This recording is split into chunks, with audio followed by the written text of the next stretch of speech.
Good evening. Today is the 17th of May and it's time for yet another not particularly interesting, very vague and probably quite boring vlog. So it's the evening before the Chiltern Hills rally near Aylesbury and I'm driving this absolutely ridiculous 1993 Audi V8 4.2 Quattro, which I co-own with Simon from the Lot 76 Cars channel. A couple of days ago I finally took back possession of this car after it had been away for I think 2.5 months in total.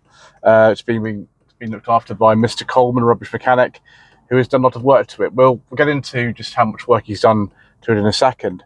I've had to record this part of the video twice actually because I lost the audio on the first bit, so I'm having another go at it a couple of days later. Simon and I bought this car in February on Valentine's Day. It had lived with the same family from 1993 to 2025. It's done 73,000 miles and is a very, very rare example of this V8 4.2 Quattro. They only imported 170 V8s in total to this country, and the 4.2s are of a rarer type. I think sold less than 50 of them in total. So it's a very rare car. It's been difficult to find parts for this. We've had to get green bulbs to kind of counteract the red US spec indicators on the back, which we found in Lithuania, because green bulbs and red indicators produce orange light. Then we had to find the front indicators in Portugal, so the old ones were cracked when we go for MOT. Bulb holders came from Spain. It's ridiculous. Mr. Coleman has done all sorts of work to this car, and Simon and I have had to just be patient whilst we found parts for it and generally just kind of try to tidy this thing up. One thing we did do the other day, and I'll put some footage in very shortly, is go to Meguiar's in Daventry. Somehow, I don't know how, Simon asked them very nicely if we could have the day in the bay experience with Meguiar's, and they actually agreed to let us have a whole day. It took the whole day, and detail this lovely old car there. It was quite an experience for me. I haven't actually washed a car by hand in something like 30 years, so that was interesting. Simon is a bit more adept than I am at that sort of thing, so he had a very, very good go of it. So overall it was, well, how do I put this? It was enlightening. It was quite the experience.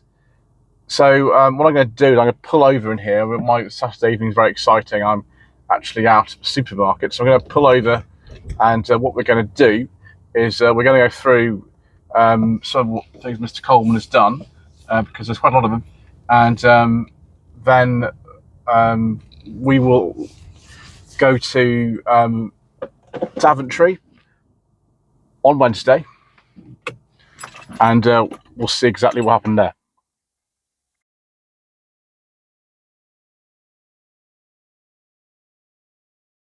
It's worth saying at this point that Simon has done a much more comprehensive video of what happened actually at Meguiar's and how we have learned to wash the car and snow foam it and then rinse it off and then bring it in and then clay bar it and spend hours and hours machine polishing it, and then actually wax the car at the end. So Mr. Coleman spent 19 hours changing the cam belt in this car. He also fitted a new water pump, 8 spark plugs, a thermostat. He fitted the new rear lights, the American spec ones, which have green bulbs in them.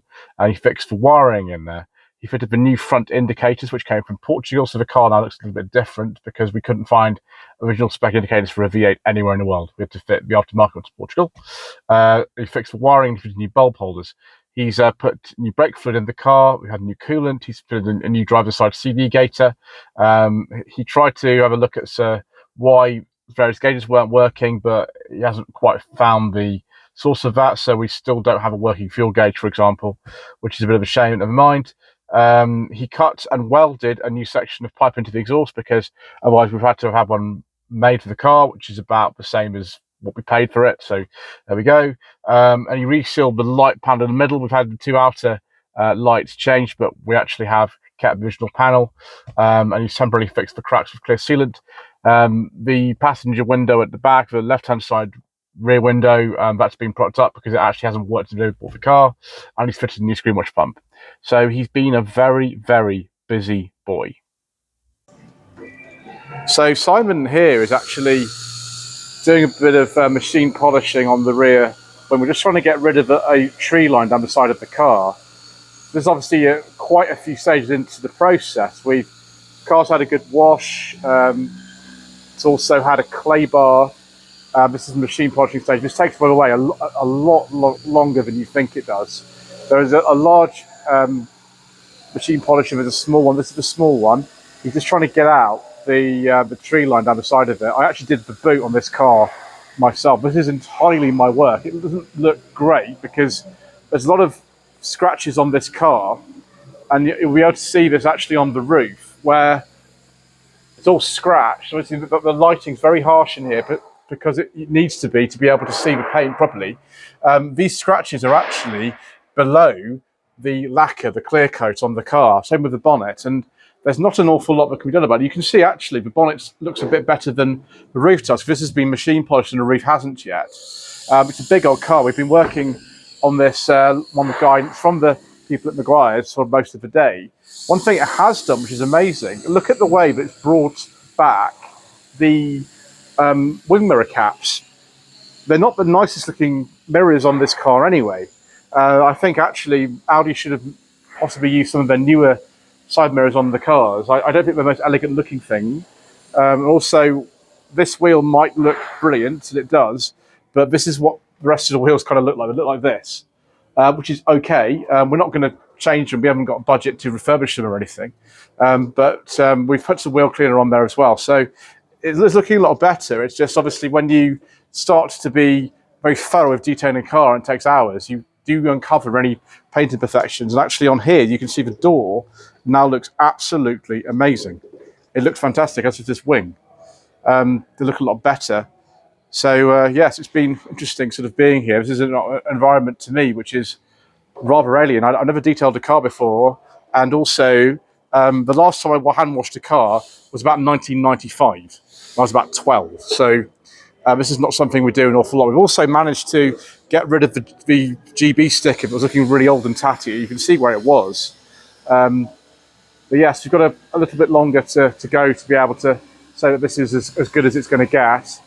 And then we'll be at the Chiltern Hills Rally on Sunday. Some of you will see this video much long after that, but we'll be there in this, and Simon of his Mercedes, and we'll be showing it after this paintwork's been done for the first time in public.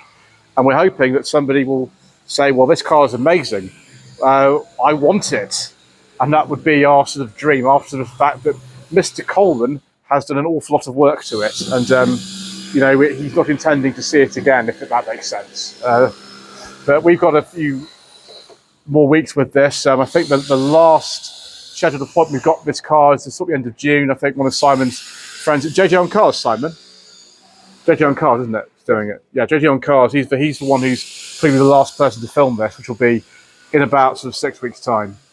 But for the meantime, we've got other things to do, and we'll maybe once we actually finish this, we might come back and take a look. This is very much sort of in progress at the moment.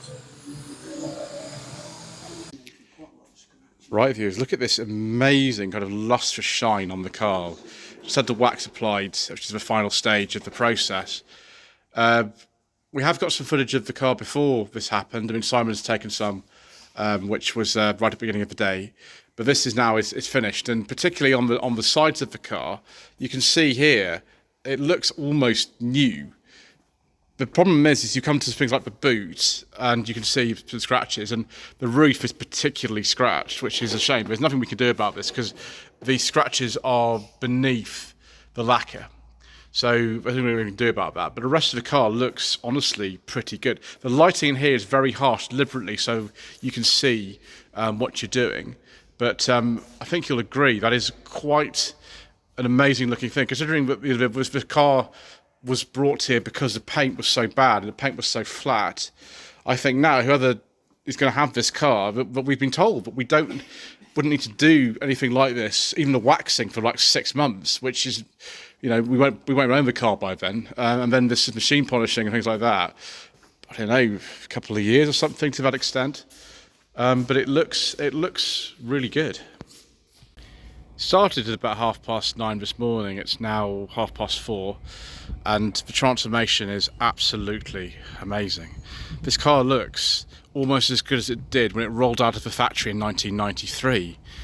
Now, obviously, it's not perfect. The bonnet is still a little bit scratched. You can't see it on the video very much, which is obviously perfect for our purposes. Also, the roof is actually worse than the bonnet for some reason. You can sort of see, I think, on video, perhaps it's all a bit scratched, and those scratches are far down below the lacquer, so there's nothing we could do about them. The boot's not too bad. This is actually the bit I machine polished virtually entirely myself. This is the bit I did. Being a complete sort of novice to it, I didn't do a fantastic job, but it's good enough for what we need. The interior, actually, of the car isn't too bad.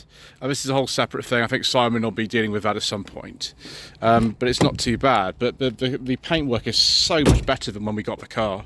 The wheels probably need doing at some point. We haven't actually got the budget to do them, so we'll let that to the next person who owns it. And of course, we've got these now sort of aftermarket indicator lenses on here because, well, we needed new ones for the MOT, and you cannot get them as original parts anymore.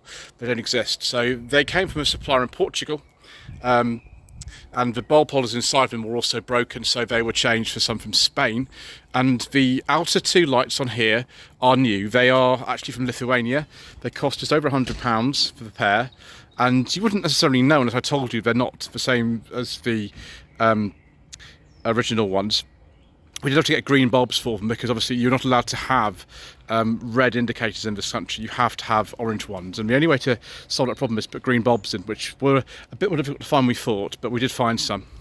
And yeah, there we go. One of the biggest changes on the car actually is these mirror caps, which you wouldn't think it's a big concern, but they were so faded. They were dreadful, and now they look almost as good as new. It's incredible. They have the sort of kind of trim product that they use on particularly like 80s 90s cars of black trim to bring it back, and it looks just so much better now. But yeah, there we go. We're very grateful to Meguiar's for letting us come. This isn't a sponsored video or anything. They've allowed us to use their expertise and products. We haven't been paid. We haven't been told to say anything in particular about it, just to let you know. Something we're very keen on, Simon and I, is that we don't get sort of paid for things like that. But you can come another day in the bay. There's actually somebody bringing a BMW M2 here in a couple of days, so it is something that people do. And if you can get a day in the bay with Meguiar's, I recommend it, particularly on a car that I don't think has been cleaned properly in over 3 years.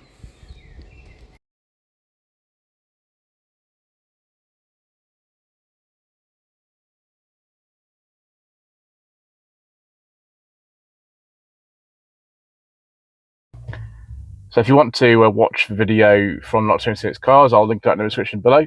That's a much more comprehensive video than this one, this very vlog. But thank you again to Simon for arranging that, and to Meguiar's for allowing us to have that day in the bay with this really rare old car. And of course to Mr. Coleman for all his amazing work, including 19 hours changing this cam belt, probably one of the most difficult ones to do in the automotive industry. Anyway, thank you ever so much indeed once again for watching. Please don't forget to subscribe to the channel, like this video, leave a comment below, and we shall see you again very soon for some more very vague and not particularly interesting musing.